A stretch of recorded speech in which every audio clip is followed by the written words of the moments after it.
my name is Sheridan, and today I'm going to be talking about the influence Romanticism had on movies and TV. So our first topic today is going to be the general influence, starting with emotions and passion.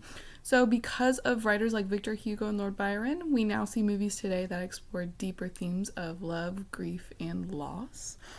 So, for example, Victor Hugo wrote Les Miserables. If you haven't seen it, it's a great movie about revolution, grief, and lots of love in that movie.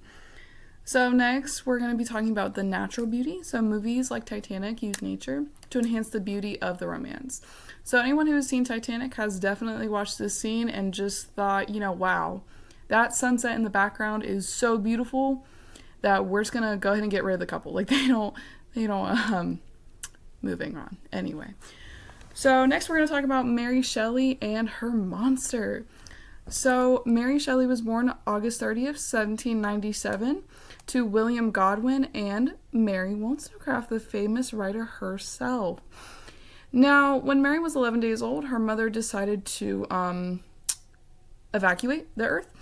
Her father then stepped in and did his best to make sure she was well informed, and he would always encourage her to read and develop her own political opinions. So let's go ahead and fast forward to the most important part of her career, the creation of Frankenstein.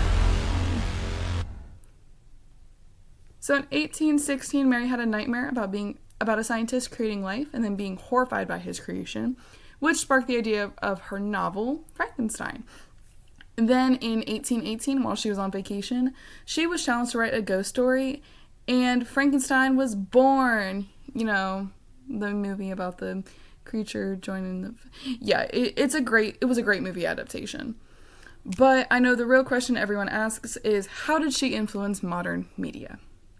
She shaped the horror and sci-fi genre as we know it in this quote, "In a fit of enthusiastic madness, I created a rational creature and was bound towards him to assure, as far as is within my power, his happiness and well-being.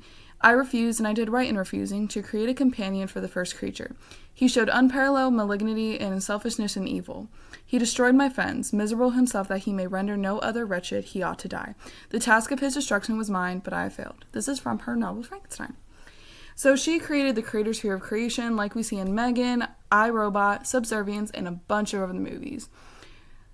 She really shaped the horror industry as we know it, with the fear of scientific ambition and pretty much playing God too much. So she's behind all modern media that involves AI, and we really should thank her for that. Next, we are going to be talking about Jane Austen.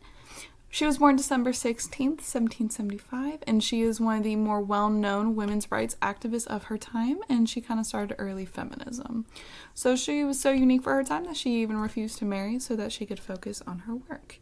Though she did have a lover, there were rumors of engagement, so that's always a fun thing to know.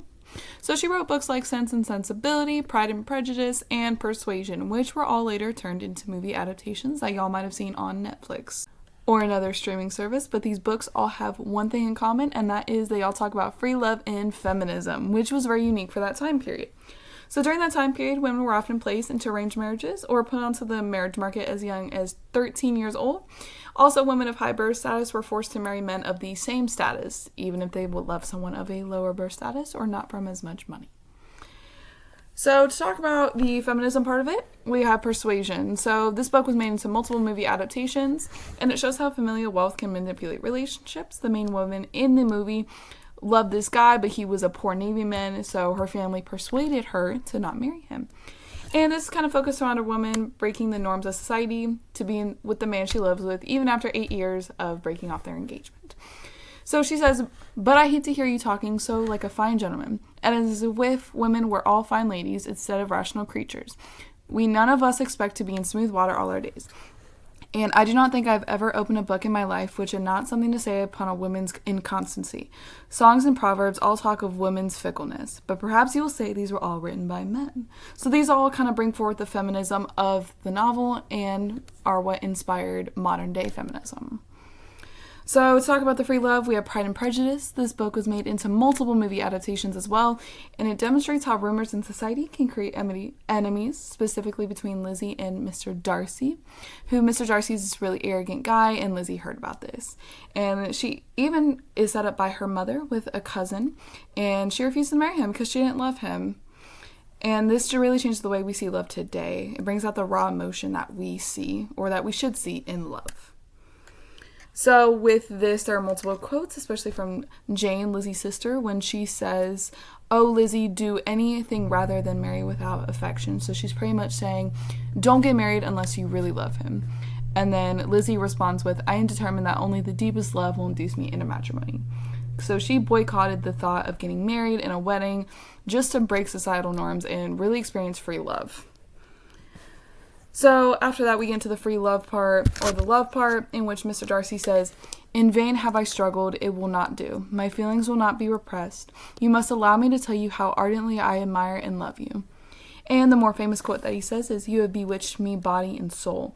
I love, and I love you, and wish from this day forth never to be parted from you." This really brings out the passion that love should have, that sometimes we don't see as much in modern life, but we should. So her work also inspired other movie adaptations like Emma, Austen Land.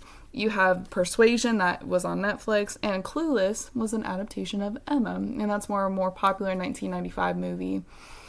So that's just a modern retelling. Thank you guys so much for watching this video. I hope you guys enjoyed it. Please let me know what you think about it in the comments, and I hope you have a great rest of the day. Bye!